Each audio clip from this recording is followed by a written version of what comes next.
ما شاء الله. Assalamu alaikum wa rahmatullahi wa barakatuh.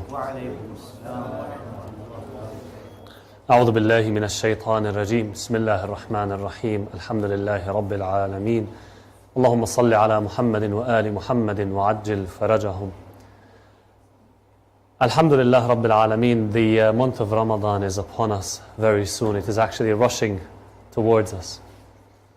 It is narrated that the Holy Prophet Muhammad sallallahu alayhi wa alihi wasallam,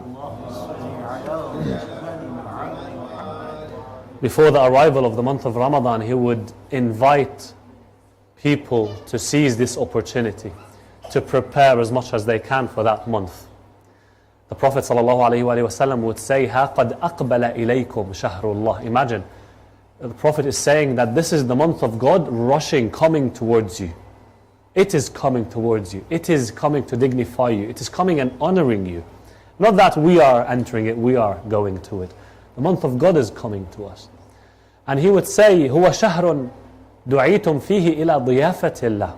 It is a month that you were invited in it to be guests of God. What an honor. What an honor. If there is something that, or a word that we should describe the month of Ramadan with, is that this month is the month of opportunity. The month of opportunities.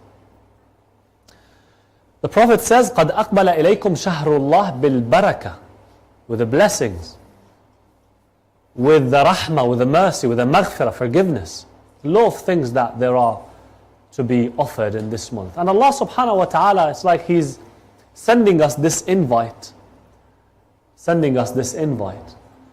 And it is not like we must accept it, or we must, by force you should come and to be my guest. No, it is by our free will. Some people receive this invitation card and they don't even open it, they just throw it. Some people receive it from Allah, they open that invitation card, but also they don't take care of it, they don't care about it.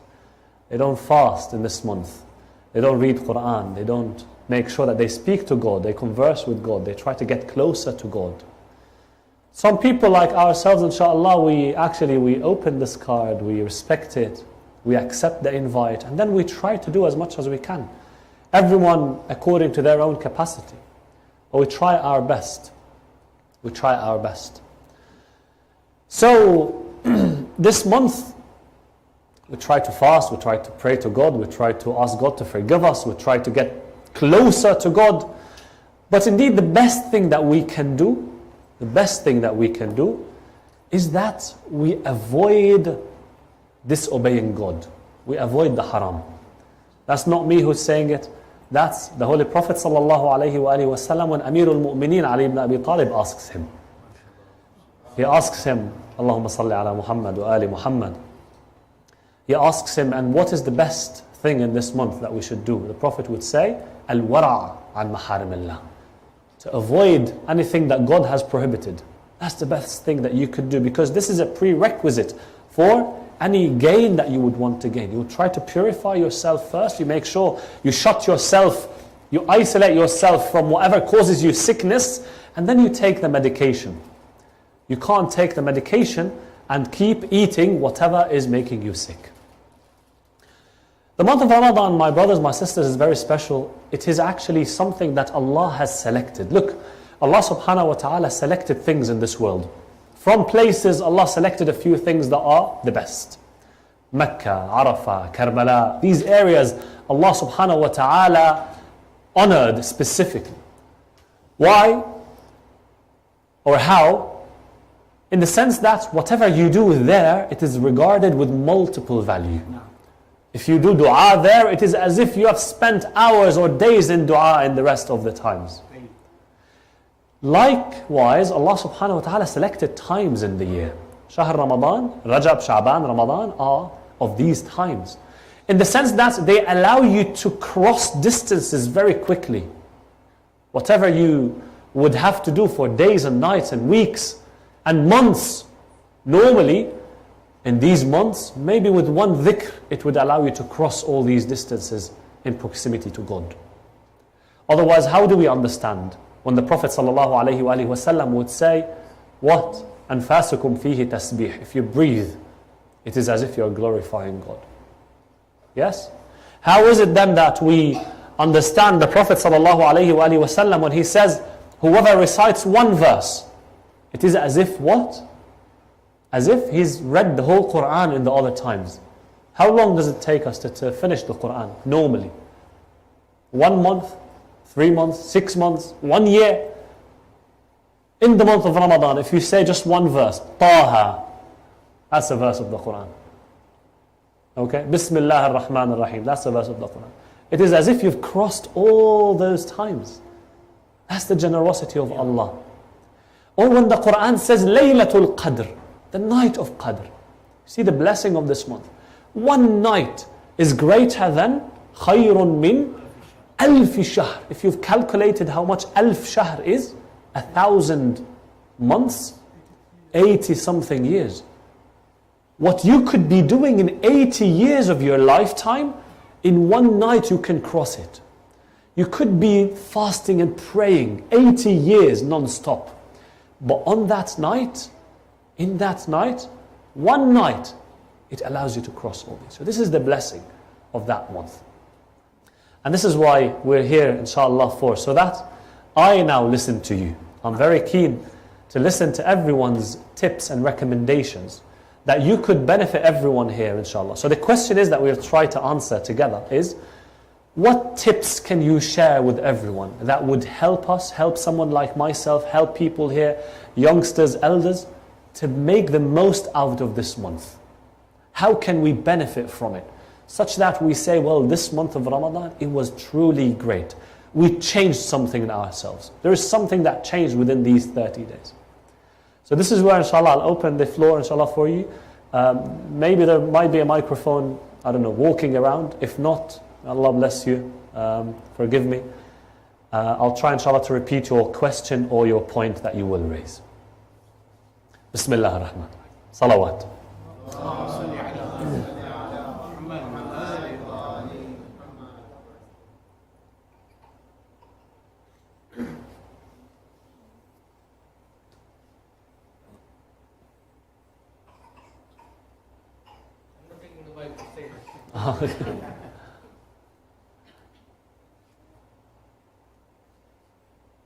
So I think actually this is, sorry. Yeah, I think this is everyone's opportunity actually. You know, this now is an opportunity for everyone. Imagine that now, if you share something, if you share a tip that would help someone else, not someone else, I think we're probably, 40 people here.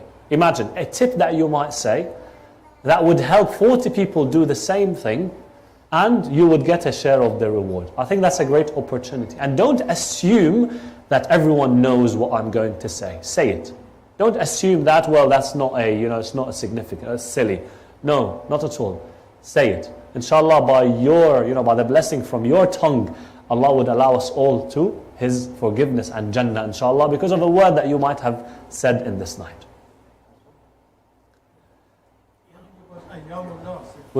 Pardon? You said about the places of Allah. Ahsantum. Kiyan, yeah, sorry. Yes, Agha, sorry. Friday is different to Wednesday. Ahsantum. So my dear brother is saying, Allah subhanahu wa ta'ala in the Quran says, وَذَكِّرْهُمْ بِأَيَّامِ اللَّهِ. Allah has selected days, times, yeah? So Yawm al-Jum'ah, for example, He selected a day in a week. He selected a month in a year.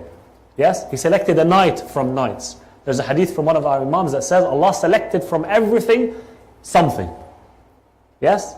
From the lands He selected, for example, Mecca. From the times He selected Shahr Ramadan. From the days of the week He selected some days. Ahsantum. Yes, Kiyan, any tips please? Yes. Before you sleep, spend a few minutes, think about Allah. Ahsantum. How would you do that? So let's say you would be lying down in bed, you mean, and you would be thinking about Allah subhanahu wa ta'ala. Yeah, what do you think usually? Think about what He's gifted you. Beautiful. And how He's gifted it to you. And yeah. Beautiful. Hassan, thank you very much. Thank you very much. And this is in line also with the recommendations from Ahlul Bayt alayhimus salam. We've got some hand raised here. Ahlul Bayt alayhim salam, they said these things. It is, he's not from us or she's not from us, the one who sleeps at night without what? Without revising the day. Revising what they have done in the day. If they've done good, they thank Allah for it. If they've done bad, they ask God to forgive. Ahsan, thank you very much, Kian. Alaykum as-salam wa rahmatullah. You said Namaz al-Shab. Namaz al-Shab, ahsantum. Thank you very much, Muhammad Bhai. Haj Sadiq, you got here before you, Musallam. I can. Thank you. This year it will be a special Ramadan. A lot of calamities, wars, bombs, then falling on our brothers and sisters somewhere in the world. We need to be very close to Allah to pray for all these people. We want to use every minute in Ramadan for Allah to accept our dua. They are relying on our du'as. That's the minimum thing we can do. So we come closer to Allah, so He will accept our du'as for them. Ahsantum. Thank you very much. Ahsantum, sister. So Allah subhanahu wa ta'ala, she's my mother-in-law, so sorry, my mother-in-law. Can't call her sister. Allah subhanahu wa ta'ala, or there are narrations that say, the speedy dua that is accepted is the dua of the mu'mineen fi dhahr al-ghayb, when they are not around. So when you pray for each other when you are not around. So praying for your brothers, your sisters who are suffering, yes. Narrations that say also he's not Muslim who becomes someone who doesn't care about the affairs of the Muslims. Right? Ahsantum. If you may please maybe eliminate the echo, anyone in the AV, I think that might be better. Sorry. You want me to ask you something? It's just to expound on what you said. تنزل الملائكة والروح, when the malaikas come down, and the concept of the Qadr, the night of Qadr, which is better than the 1,000 months. If you look in Surah Sajda, ayah number 5, Allah subhanahu wa ta'ala says that 1,000 years of our time here on the earth is one day equal to Him. So what we do in our lifespan of about 80 years, it revolves around this night of Qadr, which magnifies our supplications, our du'as, our wishes and our actions. Because on the night of Qadr, as you rightly said before, is when our destiny for the following year is written. So if a person does his ibadah for 80 odd years, which is his lifespan, but it's 1,000 years of our time on earth, equals to one day to Allah subhanahu wa ta'ala, that our amals go up to Him, our supplications go to Him. The concept of the time which Allah has got, He hasn't got the concept of time because there's no yesterday, today or tomorrow. It's us who have created this time. It would be nice if you were to expound on this, the time, the night, the Qadr.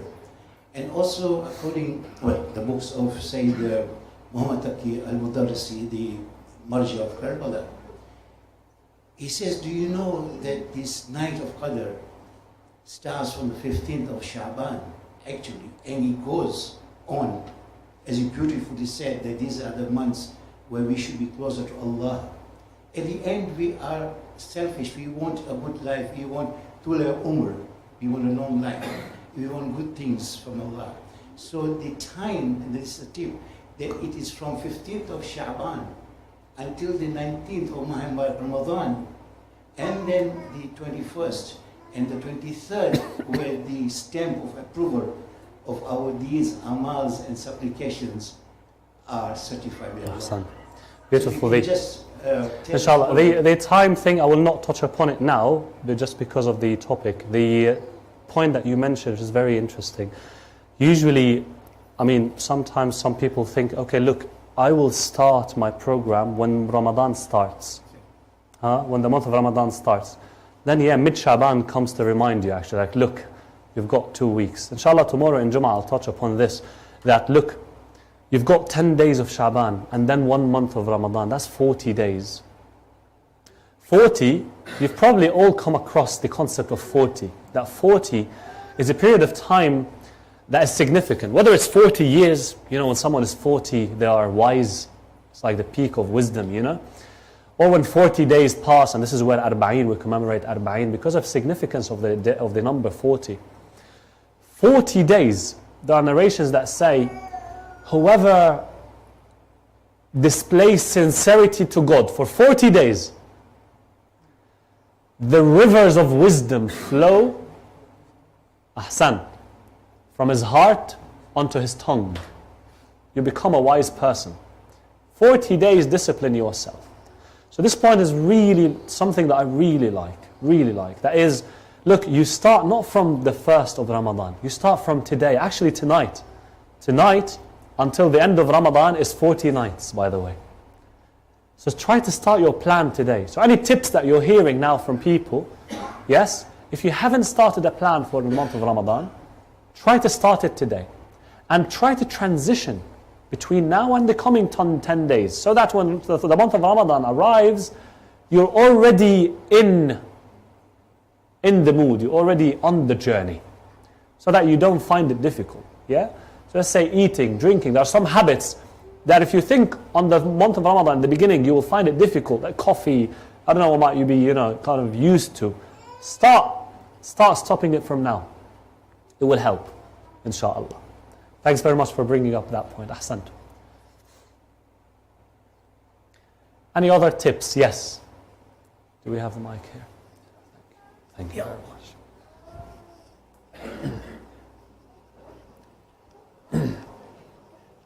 Thank you.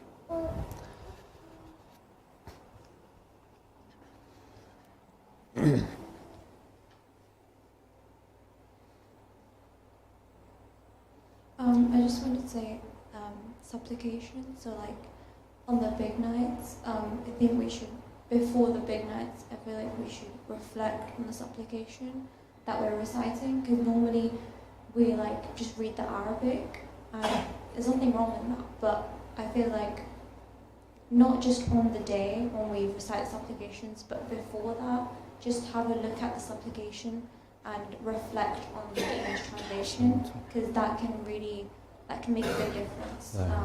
I personally experienced it. Reading the translation helps a lot in terms of my spirituality and my understanding, and it's just, I think everybody should really focus on the translation of it instead of just the Arabic. Very beautiful. There's nothing wrong in both, but I feel like we are English speakers, like we're English, we understand English, the younger generation, so I feel like that'll be really helpful. Ahsantum, thank you. So would you recommend that, let's say for Dua al-Iftitah every night, for example, or is it for, let's say, major ones? Or I think the major ones, because we don't recite that often, like that's right. just, in Ramadan, like on the big nights. Ahsan. So, but even the non-major ones, like, they're all important. So. Very nice. God bless you. Ahsantum. Thank you very much. Thank you very much. So reflecting on them before. Yes.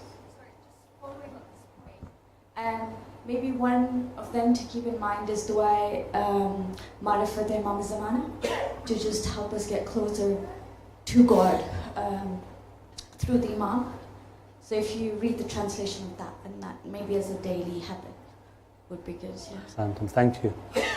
Thank you very much. Thank you very, very much. MashaAllah. Bless you. Assalamu alaikum. Wa alaikum assalam wa rahmatullah. I think it's very important for us to self-reflect and also look in ourselves where we are not progressing and there's a blockade, whether it's a spiritual blockade in us or an emotional blockade, and also get feedback from loved ones.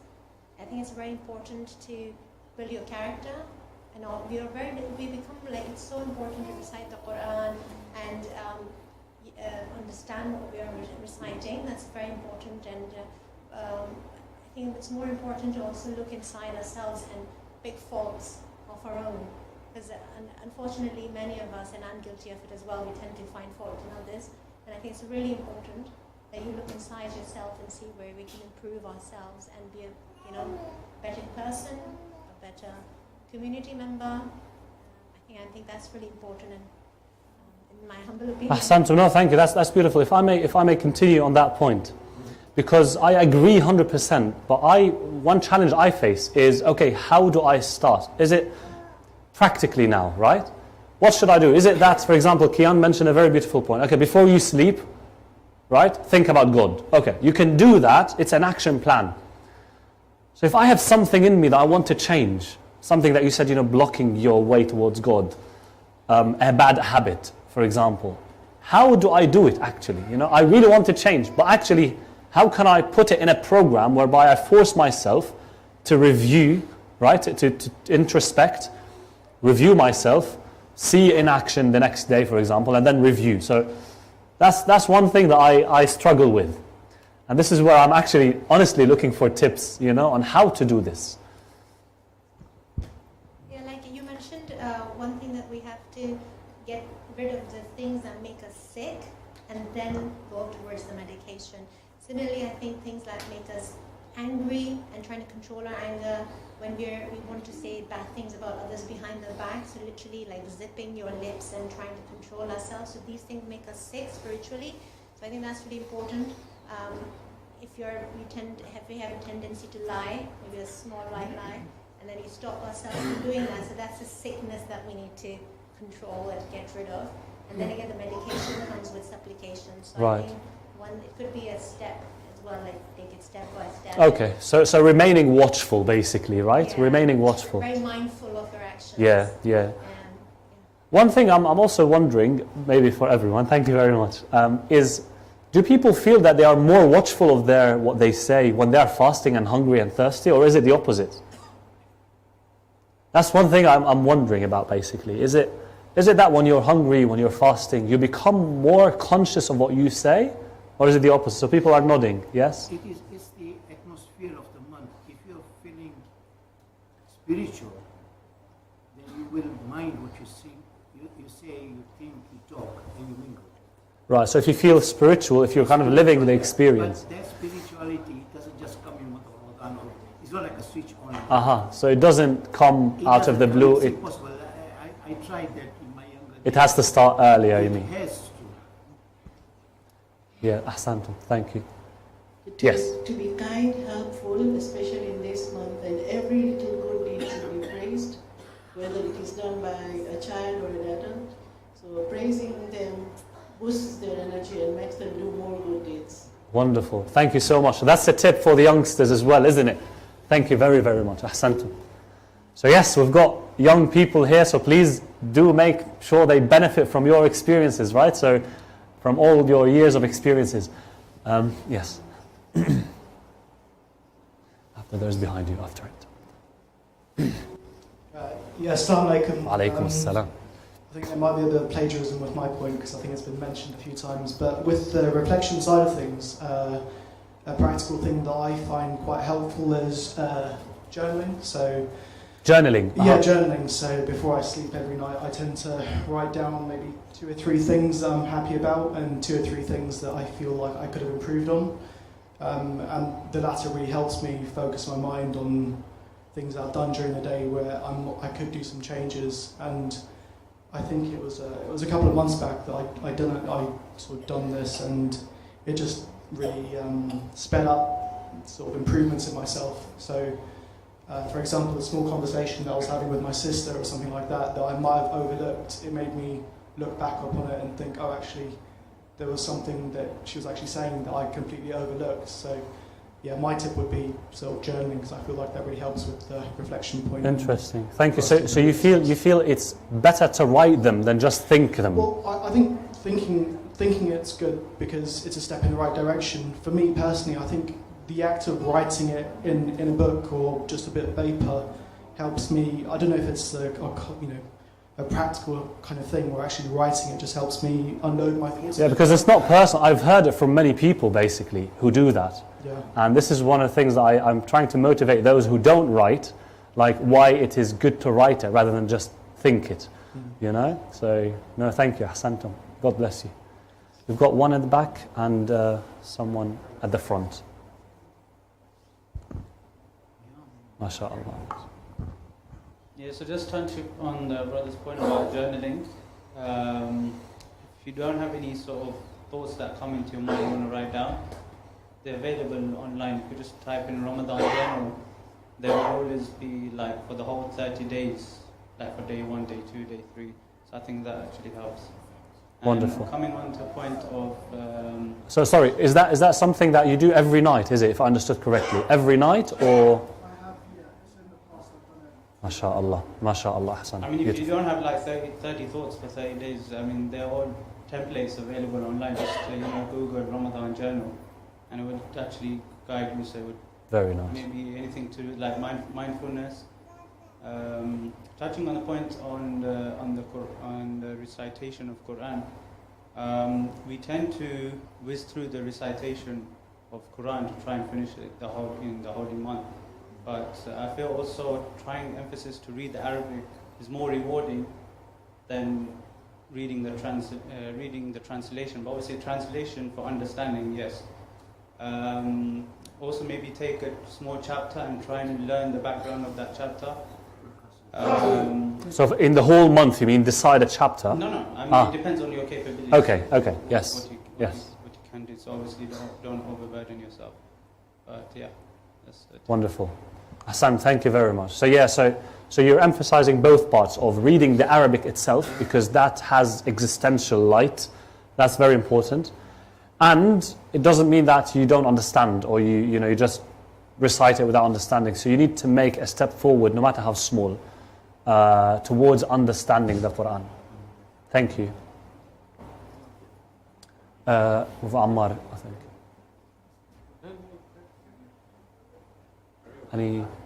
Are we good here? We're good. A couple of things. Assalamu alaikum. Alaikum assalam wa rahmatullah. One suggestion and a question as well, not just to yourself, but to the audience as a whole.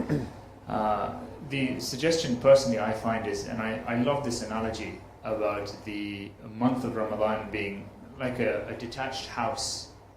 So it's a house on its own. But the months of Sha'ban and the months of Rajab are the extension of that house. So you have the conservatory that a lot of people like to do. So you have that conservatory extension. You may have an extension at the top to maybe increase the house, the capacity of the house. And this is what Rajab and Sha'ban are all about. And I find that implementing all of these practical tips from now, I think, are so valuable. I personally find fasting from now, I think, is extremely valuable. And I've come to this conversation over late, so I apologize if anyone's already said it. No. I find for myself anyway that it gets me in the spiritual, the physical and the mental space that I need to be in, so that Shahr Ramadan is a very smooth and simple transition into the month, and it's an extension of it. So that's what I find in terms of a practical tip to share with the audience. But a question, if I may. One thing that I personally have struggled with in many Shahr Ramadans in the past has been what I would coin the Ramadan lull. So what I mean by that is, at the beginning of the month, there's a lot of hype, a lot of energy, a lot of passion. Yes. I'm going to do this, I'm going to recite this many du'as. It's like January with gyms. Absolutely, the January gyms, spot on. And there's so much that I want to accomplish and so much I want to do. By the time I get to about, let's say, 10, maybe 12 days in, I've crashed. And I find it's not a physical crash, it's a spiritual crash. And I find that it's almost as if it's become a chore now. It's become something that I'm trying to I'm counting the days, almost like a prisoner scratching the days on the wall and saying, when am I about to be released from this? And that's the feeling I get mid-month until Layal al-Qadr comes. Then again, there's that little boost. But the question that I have is, how do I ensure, Shah, this is an I question, how do I ensure that I could maintain that level of spiritual energy, if you see what I mean across Beautiful, the month? yeah. It's a question for all. Ahsantum. Yeah, so the question is for everyone, by the way. Anyone who has tips for me as well, please. Ahsantum Ammar. Very, very nice contribution, mashallah. And yeah, the Prophet ﷺ also, it is narrated that he used to fast the whole month of Sha'ban and join it with the Ramadan. So it was a habit of his. But yes, please, any tips, any suggestions about the point that Ammar brought up? Because I'm pretty sure, I'm happy to share that I suffer from the same thing, that you feel that the month is great. You really want to make sure that you collect as many gems as possible, but then in the end you feel like it's too heavy and you have to keep up. So how do you do it? Is it that, I don't know, you start small, you keep small, or... Yes, Sadiq. So, a simple tip to Amar maybe would be, build it into a habit of doing it daily. Something very small, something... Do you mean before Ramadan? Before Ramadan. In your life? Yeah, make it into your life. What I've learned is at least 2 minutes of your day. Do something that you love, whatever it is that you want to inculcate in your life. 2 minutes of your day. Okay, that will become natural, and that will then become just something that happens and goes on. If you start with those 2 minutes, you can then build that 2 minutes into 20, into 200, and that's how you kind of... So you mean 2 minutes that you do something, in the Quran, for example, or whatever? Whatever it is, okay? You may say, okay, 30 days of the Ramadan, I'll read Quran. Something happens, okay, you miss that, okay, but that in those 30 days, that one day that you're going to miss, at least try 2 minutes, do the same thing. So don't skip it all. Don't skip it. Never skip it all. Do something that you want to do for 2 minutes of that time, okay? And that will then, okay, slowly, okay, build on to everything. Interesting that once, remember actually Ammar himself gave me that tip of, reading, because I shared with him once that I'm not reading well. And he said, don't have a day that you skip reading, even if you read 2 pages. So that, the 2 minutes reminded me of that. So yeah, Santum, thank you. Thank you very much. I find the answer of Ammar is... Maybe the microphone, because I think it's for the online people, just for people to hear you. In answer to Ammar's question, that if you feel like you're going to burn out after 10, 12 days, I find that because the month of giving also is to help people who need help. There are many people who are unwell, who are isolated nowadays. If you spend 1 hour before you come to the Hussainiya, or 2 hours with them, and psychologically you are doing something so great, and you feel so good yourself that you have done something to elevate somebody's feelings, that you yourself don't go down, you don't crash. It boosts you and boosts you. Very nice, Hassan. It reminded me of, because I'm pretty sure you all know by now, by the way, that we will be having programs running in the month of Ramadan, right? So if you don't know, please make sure you check the calendars.